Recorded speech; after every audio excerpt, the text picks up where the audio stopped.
तुम्हारे असली दुश्मनों को पहचानो, उनसे लड़े अपने शौक से नहीं। तुमको ज्यादा नहीं आने लगी सर? मेरा कौन सा मैका है जहाँ डेली जाने की जिद कर रही हूँ। बताया था कि मैं दोस्तों के साथ बाहर जा रहा हूँ और रात में देर हो जाएगी तो बार बार टोले ना करूँगी। जो अज़रा से टकराता है वो पाश पाश हो जाता है। कहाँ थे आप? कब से आपको फोन मिला रही हूँ, आपका फोन कहाँ है? पुप्पो की चाल कामयाब होने पर अज़रा ने पुप्पो से माफ़ी तो मांग ली, लेकिन उसने सोच लिया था कि वो अब इन्हें नहीं छोड़ेगी और मीठी छुरी बनकर इन पर वार करेगी, और उसने ऐसा ही किया।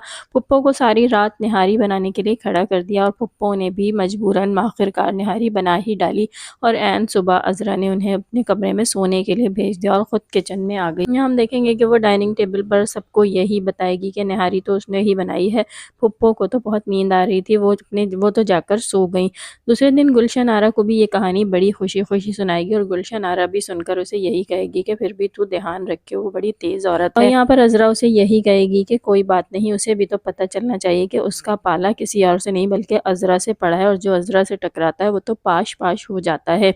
दूसरी जानिब अस्मा और नसीर में भी लड़ाइयाँ शुरू हो चुकी हैं। नसीर रात को कहीं खाना खाने के लिए दोस्तों के साथ बाहर जाएगा, और जब उसे आने में देर हो जाएगी तो अस्मा परेशान होगी और उसके आने पर उससे यही कहेगी कि आप कहाँ थे, इतनी देर कर दी आपने।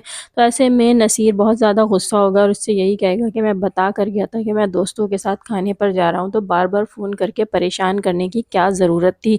और अस्मा को नसीर का ये बिहेवियर बहुत बुरा लगेगा और इस बात का जिक्र वो अज़रा भाभी से करेगी।